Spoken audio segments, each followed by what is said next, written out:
네, 여러분들께 한 가지 질문으로 시작을 하고 싶습니다. 성경 말씀을 사랑하시나요? 즐거워하시나요? 어려운 질문은 아니지요. 그런데 최근에 성경 말씀을 사랑하시나요? 말씀을 묵상할 때 내 안에 기쁨과 즐거움이 있으신가요? 이렇게 물으면 사실 솔직히 많은 분들이 대답하기를 글쎄요, 성경 말씀을 사랑해야 한다는 건 알고 있지만 솔직히 말하면 정말로 내가 사랑하는지는 자신이 없어요. 즐거워서 성경을 읽기보다가는 때로는 의무감으로 말씀을 읽을 때가 많아요.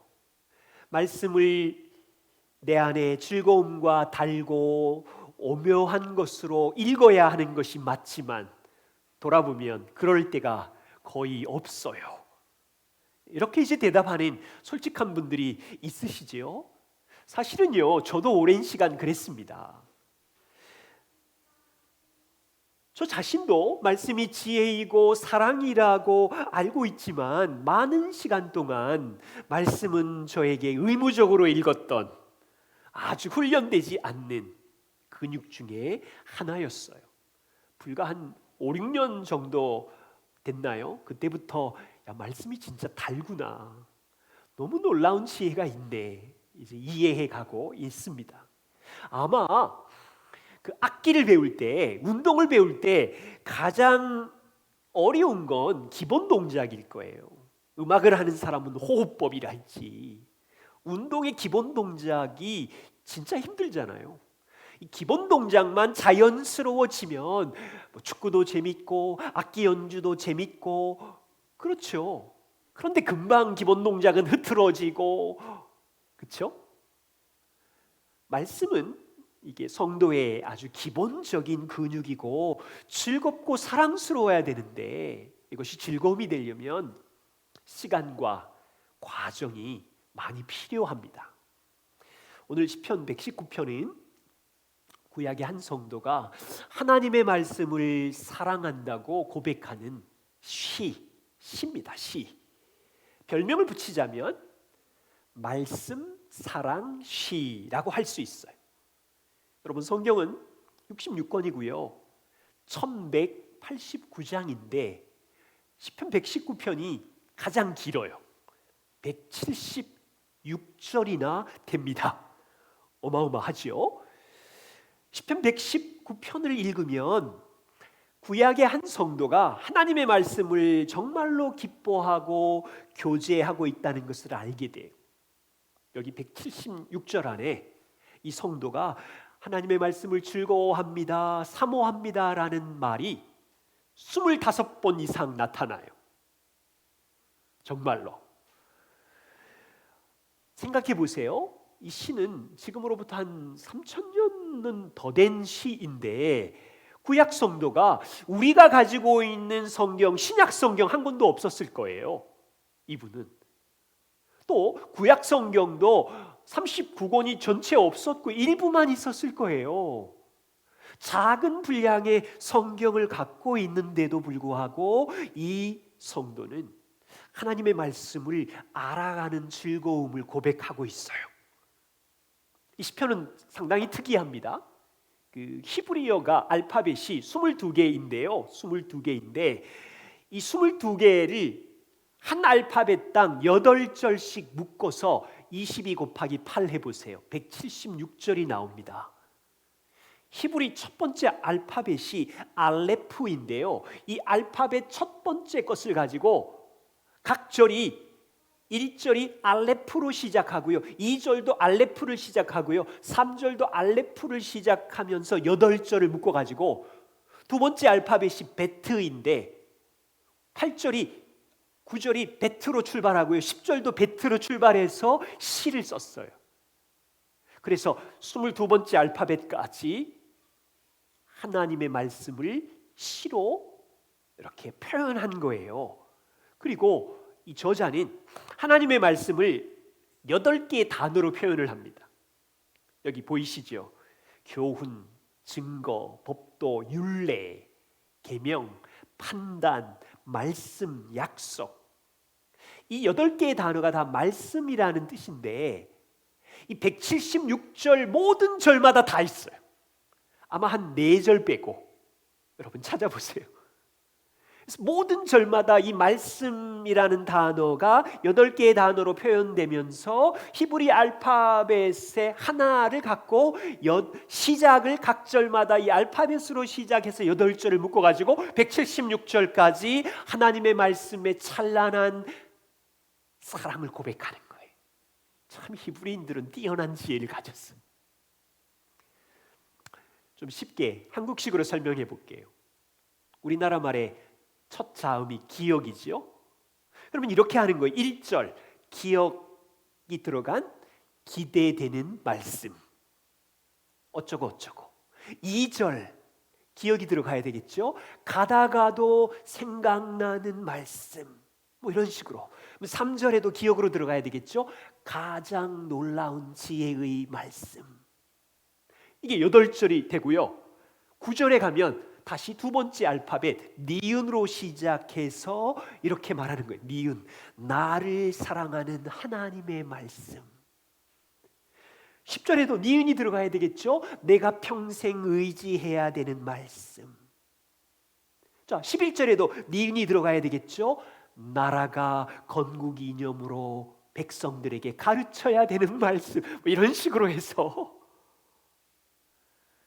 각 구절이 흩어진 생각의 모음 같지만 연결된 놀라운 말씀을 사랑하고 싶은 열망이 담겨 있는 시입니다.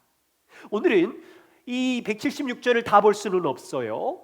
그래서 첫 번째 연 1절부터 8절까지 첫 번째 알파벳 알레프로 시작하는 이 8절을 보면서 주의 말씀을 행하는 것이 복입니다 라는 큰 덩어리 주제를 함께 나누고, 그리고 두 번째 알파벳 베트로 시작하는 4절 9절부터 12절까지 성도가 어떻게 하면 행실을 깨끗하게 할 수 있을 것인지 이제 그 주제를 나누면서 우리가 이 가을의 추수의 계절에 말씀을 즐거워하는 성도이기를 함께 소망하면서 이 말씀을 나눕니다.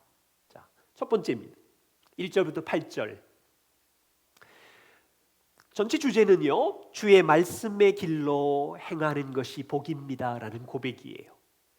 1절부터 4절이 이 176절의 거의 핵심 구절인데요, 한번 보십시오. 복을 받고 싶은 자는 어떻게 하라고 말하냐면 1절에 보시면 복 있는 사람은 여호와의 율법을 따라서 행하는 자가 복됩니다.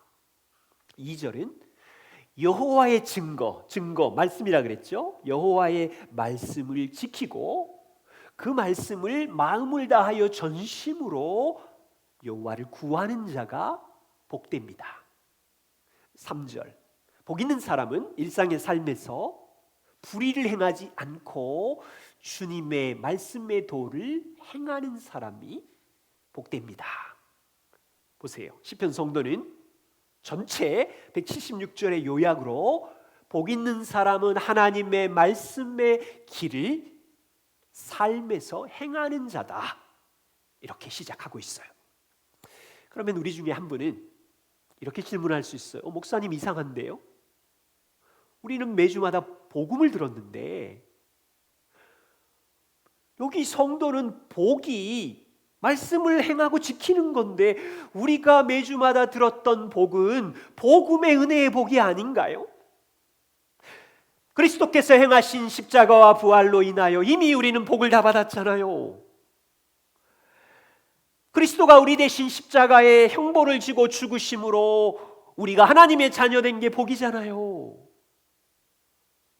그분의 완전한 의가 우리의 의가 되어서 우리가 하나님 앞에 설 수 있는 게 복이고, 형벌과 저주가 끝났기에 자유를 누리고 성령이 우리 안에 함께하는 게 복이고, 복음을 믿음으로 썩지 않고 새하지 않는 천국을 약속으로 주신 것이 복인데 구약 성도는 말씀을 행해야 복이래.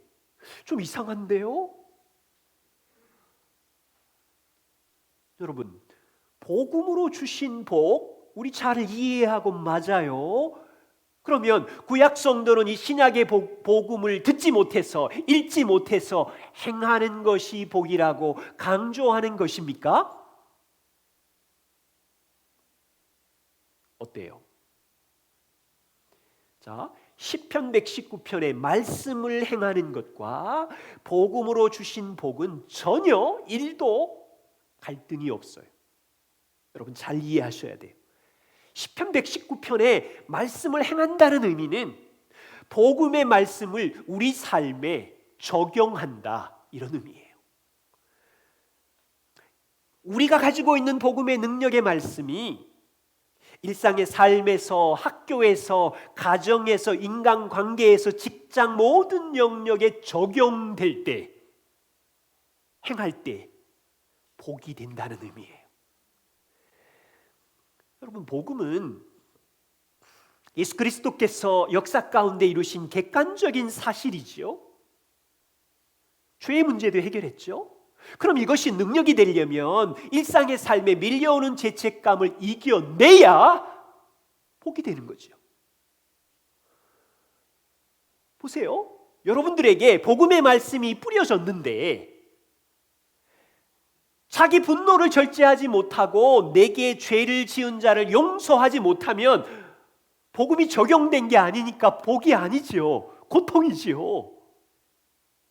이해가 되세요? 복음의 능력의 말씀은 뿌려졌는데 일상의 삶에서, 가정에서, 학교에서 여전히 불의를 행하고 있으면 복이 아니잖아요. 주님이 우리를 돌보신다는 것이 복음을 믿는 우리에게 복음의 진리인데 밀려오는 상황의 염려들이 파도 같은데 돌보신다는 주권적인 하나님을 신뢰하지 못하고 염려를 부둥켜 안고 있으면 복이 아니잖아요. 고통이지. 그렇죠? 복음의 말씀을 행한다는 의미는 그것을 적용할 때 복된 평안이 온다는 거죠. 시편 성도는 행하다는 것을 강조하고 있지만 이것이 구원의 조건으로 얘기하고 있는 것이 아니에요. 진실로 복음을 믿는 성도이십니까? 그렇다면 이 복음이 일상의 삶에서 적용되어야 돼요. 행함으로 열매 맺어야 일상의 복으로 찾아오는 거죠.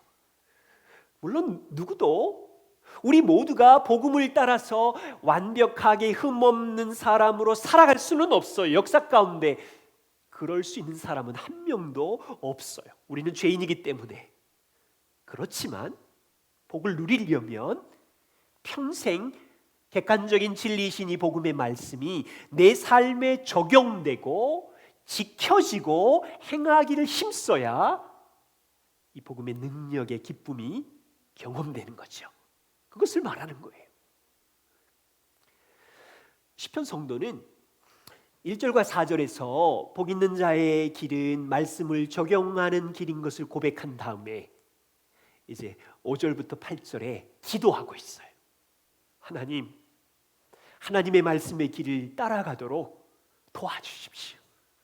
자, 어떻게 기도하는지 잘 보세요. 5절입니다. 주님, 제가 복음의 길을 따라가도록 마음에 굳게 정했습니다. 그 말씀을 지키며 살게 해주십시오. 6절을 보십시오. 주님, 내가 주의 모든 계명을, 복음의 말씀을 일상의 삶에서 주의하면서 살겠습니다. 조심조심 말씀을 적용하며 주의하면서 살겠습니다. 부끄럽지 않게 해주십시오. 7절을 보십시오.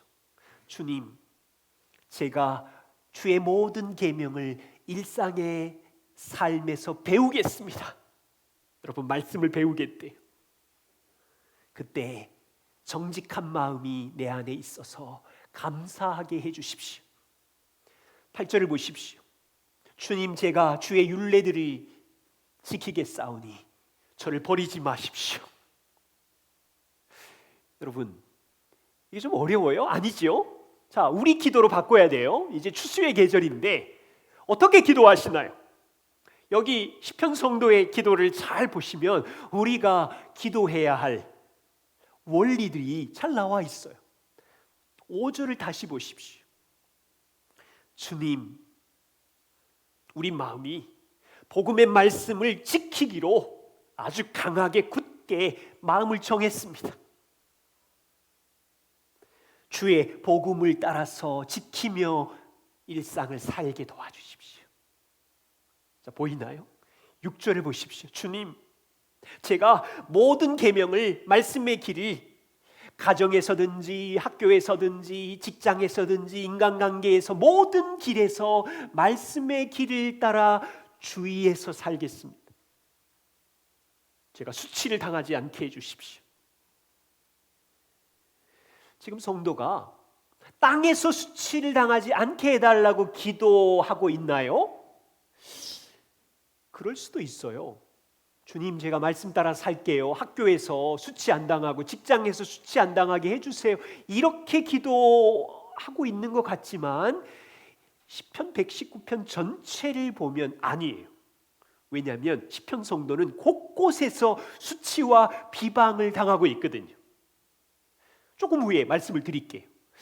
이 수치는 이런 겁니다. 주님, 제가 매일마다 가정에서 직장에서 세상 속에서 하나님의 복음의 말씀을 내 마음에 정했으니 조심해서 살겠는데 사람들은 나를 비방하고 사람들은 나를 손가락질하지만 하나님 앞에 섰을 때는 당신이 저에게 부끄러움 당하지 않도록 인정해 주십시오.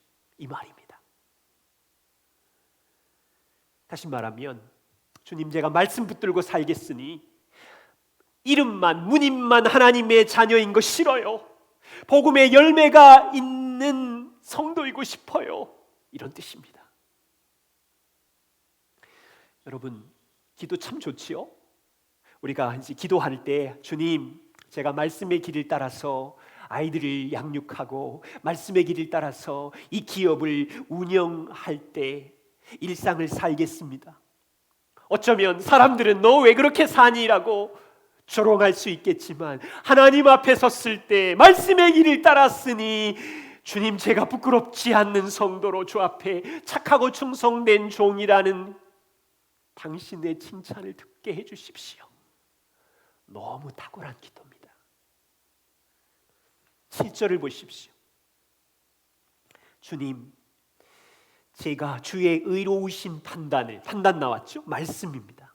주님의 의로우신 말씀을 일상의 삶에서 배울 때에 정직한 마음을 주시니 감사합니다. 저는 이것도 놀라운 고백 같아요. 여러분, 일상의 삶에서 우리의 말과 행동과 동기들이 다 드러날 때 이 성도는 의로우신 복음의 말씀을 배우고 있대요. 사람은 경쟁하고 사람은 자기를 속여서 물질을 얻고 명예를 얻으려고 난리가 나 있지만 이 성도는 사람은 그렇게 해라, 나는 의로우신 말씀 앞에서 그것을 배우고 싶어. 그 배울 때 마음이 중요해. 왜곡된 마음이 아니고 더러운 마음이 아니라 깨끗하고 정직한 마음으로 배우게 해주십시오. 그것이 감사합니다. 8절에 주님, 제가 주의 율례들을 지키오리니 저를 버리지 마세요. 말씀을 버리는 것은 하나님께 버림을 받는다는 생각까지 하고 있는 거죠. 주님의 은혜께 성도 여러분, 올 가을에 우리 이렇게 기도하면 어떨까요? 이제 9월부터 12월 4달이 남았는데요. 하나님, 제 마음이 결정났어요.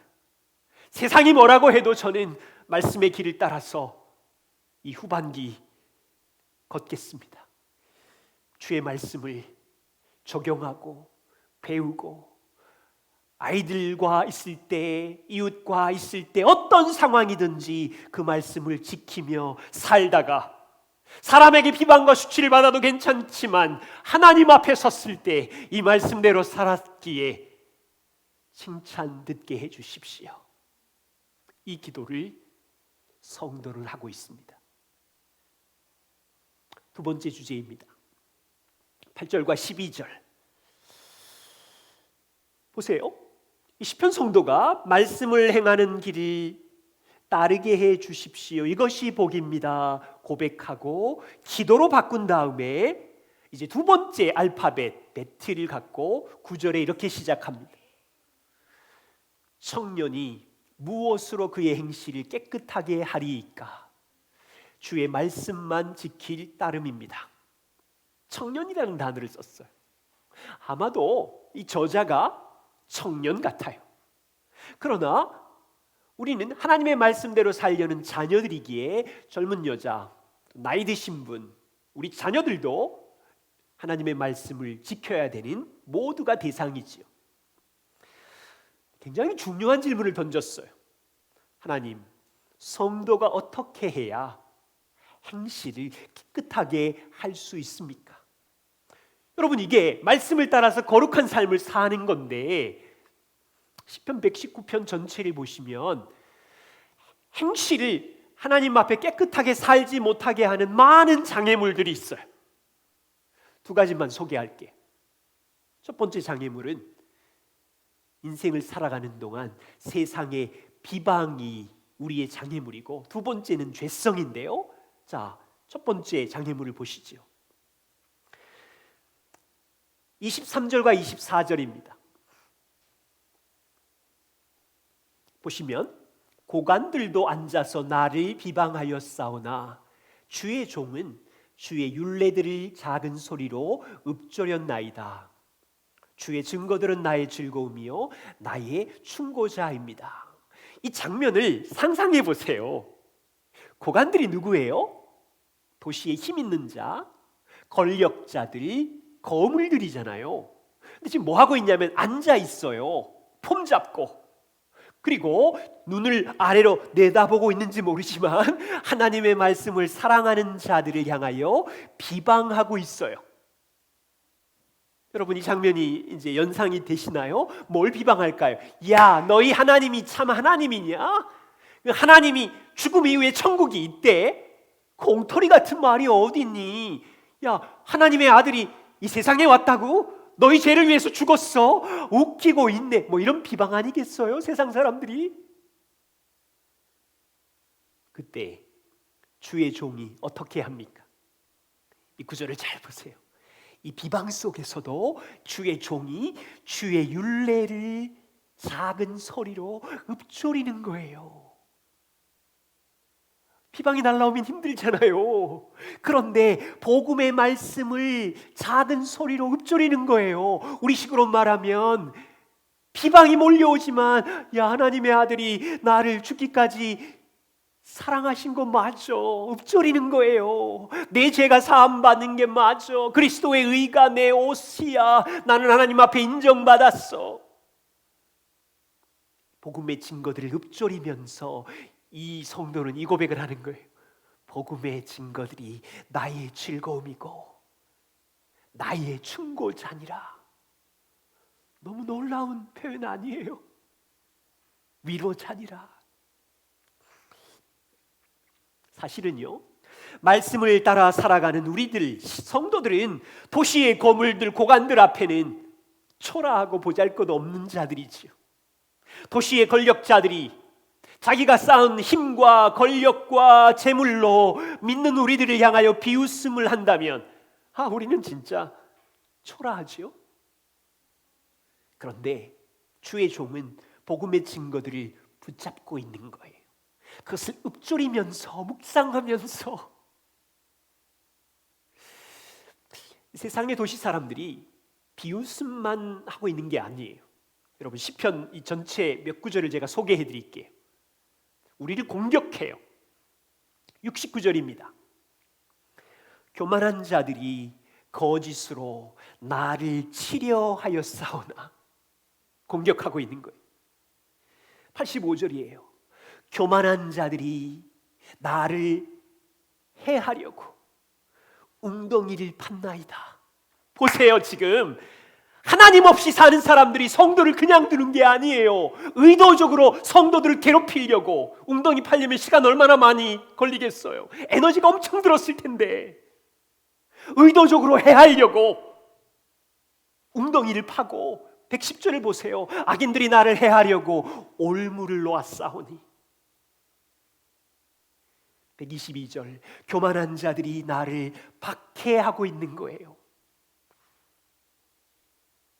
여러분, 3000년 전이나 구약시대나 지금 시대나 도시나 곳곳마다 하나님 없이 사는 자들이, 힘을 가진 사람들이 하나님 말씀을 사랑하는 성도를 조롱만 하는 게 아니라니까요. 거짓으로 공격하고 있어요.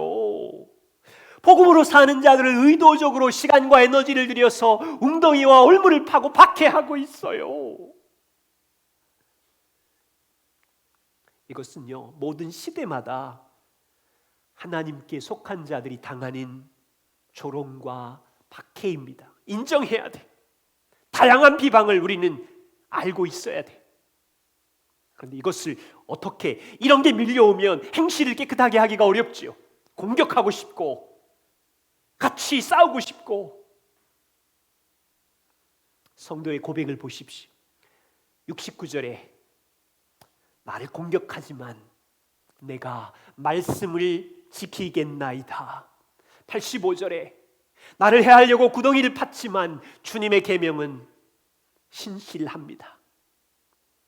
110절에 함정인 내 눈앞에 있지만 주의 법을 떠나지 않겠습니다.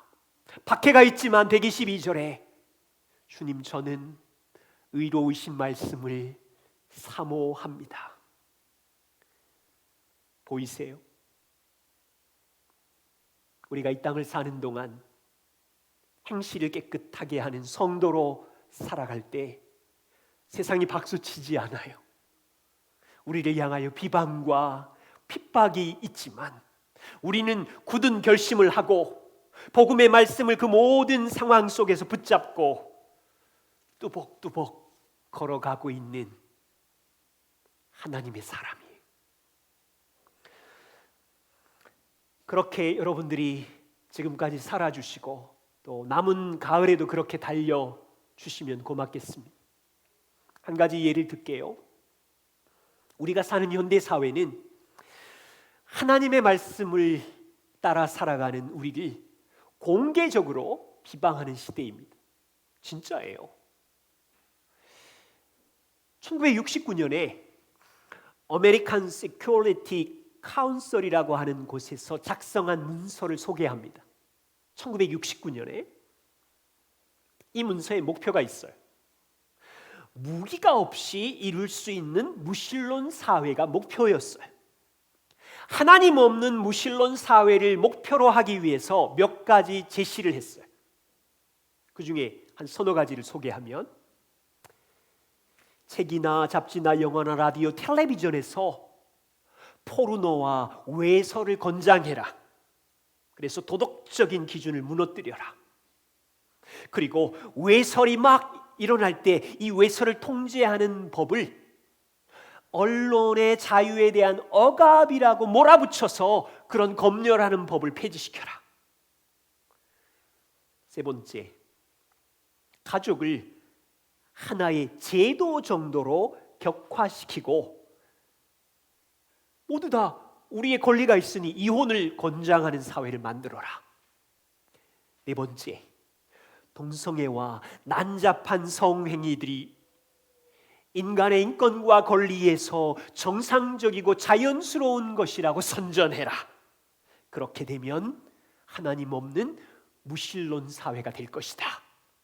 그냥 제안이에요. 여러분, 근데 깜짝 놀라지 않아요? 50년이 지났는데 각 나라와 잘 사는 곳곳마다, 도시마다 이와 같은 현상들이 일어나고 있는 거예요. 인권과 자유를 존중해야 된다는 이유로 절대적인 도덕적인 기준은 무너져 버렸고 가정과 결혼은 새로운 모델이 나타나고 있잖아요. 이 세상 속에 우리가 살아갈 때 하나님의 말씀을 기준으로 산다면 이 세상은 아예 공개적으로 지식과 여러 가지를 동원해서 우리를 비방하겠지. 이 세상 속에 성도의 사명은 무엇입니까? 그들이 우리를 비방하기에 우리도 맞서서 같이 돌을 던지고 비방하고 거리 행진을 해야 되나요? 저는요, 그거보다 더 중요한 일이 있다고 믿어요. 그것은 성도가 우선적으로 하나님의 말씀의 터 위에서 나의 인생을 세우고 우리의 가정을 세우고 이 인생 속에서 말씀이 진리인 것을 확인시키는 이것이 더 필요해요. 역사를 돌아봅니다. 세상은 성경과 하나님의 거룩함을 비웃고 손가락질하는 일이 쉬지 않았습니다. 하나님을 비방하지 않는 시대가 없습니다. 오늘날 이 교회도 이 세상의 비방 속에서 하나님의 말씀 위에 인생을 세우고 교회를 세우고 하나님의 말씀 위에 행실을 깨끗하게 함으로 세상의 영향력을 흘려보내야 돼요. 두 번째입니다. 어떻게 여러분들은 행실을 깨끗하게 하나요? 외부적인 비방의 장애물이 있지만 우리는 말씀 안에 깨끗해야 되고 또 심각한 문제가 있어요. 장애물. 우리 자신이 죄인이기 때문에 행실을 깨끗하게 하기가 어려워요. 여러분, 시편 성도는 이것을 너무 잘 알았어요. 10절에 보세요. 하나님, 전심으로 주를 찾았지만 주의 계명에서 떠나려고 하는 위험이 제 안에 있으니 떠나지 않게 해주십시오. 이 성도는 일상의 삶에서 자기 마음이 하나님의 말씀을 떠날 위험이 있는 죄인이라는 것을 알고 11절에 고백하기를, 주님, 주께 범죄하지 않게 해주십시오. 그러려면 주님의 말씀이 내 마음에 있어야 합니다. 12절에 주의 말씀의 율례를 저에게 가르쳐 주십시오. 그래야 제가 범죄하지 않습니다. 여러분, 우리도 복음으로 인해서 새 사람이 되었지만 일생 동안 죄인이잖아요. 지난주에 은혜 받았지만 또 일상의 가정으로, 학교로, 직장으로 가면 여전히 죄성이 우리 안에 들끓고 있어서 죄 지을 위험이 있는 거예요. 요즘 유행하는 이런 표현들이 있더라고요. 이제 일상이 바이러스하고 살아야 돼. 코로나 바이러스, 이제는 감기 바이러스처럼 아마 역사 가운데 없어지지 않을 수 있어. 코로나 바이러스랑 그냥 사는 거야. 마스크 쓰고 백신 맞고. 더 두려운 사실이 있습니다. 성도로 살아가는 동안 복음을 알아가면 알아갈수록, 여러분 놀라지 마세요. 복음을 알아가면 알아갈수록 우리 본성의 죄 바이러스가 얼마나 깊숙이 들어와 있는지 알게 될 거예요. 놀라지 마세요. 같이 사는 거예요. 여러분, 지난주도 놀라지 않으셨어요? 조금만 피곤하면 온유와 친절은 사라져버리고 그냥 짜증과 버럭 화를 내는 죄 바이러스가 내 안에, 우리 가정 안에 꿈틀거리는 거 경험하셨잖아요. 조금만 누군가 이상한 뉘앙스의 말로 나를 무시하거나 험담하면 독한 마음이 들지 않아요? 내가 너의 정체를 알고 있고 내가 너의 약점에 독한 말로 공격하면 너는, 여러분, 이런 본성이 우리 안에 꿈틀꿈틀거리고 있어요. 내가 이만큼 희생하고 이만큼 땀 흘려 일하면 이 정도 보답은 있어야 되지 않아? 내가 이만큼 섬기고 내가 이만큼 교회를 위하여 희생하면 이 정도 박수는 있어야 되지 않아? 뭐 이런 죄성도 우리 안에 꿈틀거리고요. 평생 죄인인 거 동의하세요? 어떤 죄성이 내 안에 있는지 잘 못 보는 죄인이에요. 우리에겐 전략이 필요해요. 시편 성도가 두 가지 제안을 합니다. 11절에 주님, 제가 범죄하지 않도록 주님의 말씀을 내 마음에 두십시오. 첫 번째 전략, 주의 말씀을 내 마음에 두는 거예요. 두 번째, 133절입니다. 주님, 내가 일상의 삶의 발걸음을 걸을 때 주의 말씀에 굳게 세워주셔서 어떤 제약도 나를 주관하지 못하게 도와주십시오. 여러분, 두 가지 전략을 나누었어요. 일생 동안 넘어질 위험이 있는 죄인이지만 범죄가 깊어지지 않으려면 주의 말씀을 마음에 두고 인생의 발걸음마다 굳게 세우는 거예요. 최근 몇 달 동안 어려운 일이 있었잖아요. 저도 죄인이기 때문에 돌아보면서 지난주에 수첩을 뒤적거리다가 한 대목을 발견했어요. 7월 6일 수첩 기록입니다. 이날 깜짝 놀랄 소식 앞에 제 마음이 거의 녹초가 되어 있었던 날인데요. 그날 맥체인 성경을 따라서 여호수아 10장을 순서로 읽고 묵상하고 있었어요. 이 말씀을 보다가 깜짝 놀랐어요. 이 말씀의 배경은 이렇습니다. 하나님께서 이스라엘 백성들에게 광야에 있을 때 너희가 가나안 땅에 들어가면 가나안 7족속들을 다 멸망시켜라, 이 이야기를 수도 없이 하셨거든요. 그런데 여호수아 10장에 가나안 멸망받을 족속 중에 기브온 족속이 거짓말까지 동원해 가면서 하나님의 은혜를 구하자 하나님께서 그들을 밀쳐내시는 것이 아니라 하늘에서 우박을 내리시고 태양과 달을 동원해서 기브온을 위하여 싸우시는 장면이었어요. 제가 너무 놀랐어요. 하나님, 그렇게 수도 없이 이 멸망받을 기브온 죽이시겠다고 멸망하시겠다고 하셨는데, 아니 거짓말로 하나님께 마음으로 조금 열고 들어오니 하나님 이들을 위하여 자연 만물을 동원해서 싸우시다니요. 그리고 제가 저의 상황을 봤어요. 하나님, 나를 위해서는 어떻게 싸우셨지? 이 생각으로 연결되는데, 하나님이 나를 위해서는 우박과 태양을 동원해서 싸운 정도가 아니라 하나님의 아들 영원자를 나 대신 십자가에 죽이시기까지 나를 위하여 싸우셨구나. 나의 구원을 위하여 일하셨구나. 나를 구원하시려고 성령님이 내 안에 있으셨구나. 이게 이해가 되는데, 하나님이 나 위해서 싸우실 거고 이 교회를 위하여 일하실 거야. 그날 사실은 위기였거든요. 죄인된 제 마음 안에 막 염려가 밀려오고 괴롭힌 사람을 미워할 마음이 막 밀려오는 찰나였는데, 아침에 이 말씀이 저를 치셨어요. 그리고 이 말씀을 마음에 새겼어요. 두었죠. 조금 지났어요. 다시 또 그 사람이 미워지기 시작하면서 두려움이 밀려와요.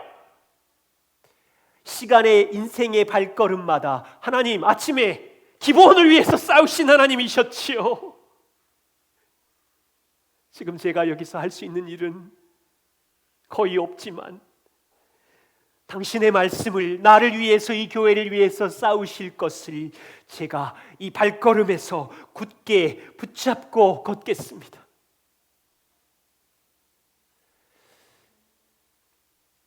여러분, 말씀이 우리의 힘이에요. 골짜기마다. 그래서 즐거워해야 되는 거죠. 여러분, 시편 저자의 고백을 보세요. 19절에 어떤 고백을 하냐면, 하나님, 저는 이 땅에서 나그네가 되었습니다. 주님의 말씀의 계명을 저에게 숨기지 마시고 가르쳐 주십시오. 14절도 보십시오. 주님, 제가요 이 땅의 모든 재물을 즐거워하는 것처럼, 여러분 재물 많은 것 즐거우시죠? 주의 증거의 도를 즐거워하겠습니다. 이 성도는 자신을 땅의 나그네라고 고백하고 있어요. 여기는 잠시 지나가는 여행자다. 그런데요, 독특한 여행자예요.